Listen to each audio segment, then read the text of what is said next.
Hey guys, funny story. Chase actually sent me two Sapphire Reserve cards, right? And what happened was when I first requested the newer card design, I requested a rush delivery. So they actually sent me the first card the next day, which I did a separate review with this blue envelope.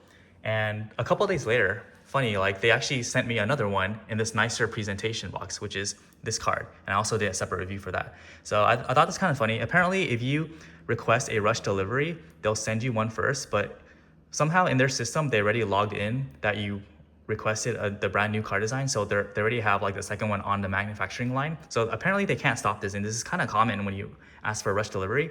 So yeah, they're duplicates, and I did more research, and apparently they're both active. So I can treat one basically as a backup, or I can use one maybe in a second location. I don't know, but they both work, which I thought was kind of funny. So it's cool that I have two of them. I guess I'll just use one of them as a backup. But yeah, that's just a fun little trick. If you do want to sort of accidentally get two Chase Sapphire Reserve cards, you can request a rush delivery, and I guess you'll just get two. So just a fun little tip, and something that I thought was kind of quirky about the Chase Sapphire Reserve car line. Anyways, I hope you guys enjoy the video. Have a great day.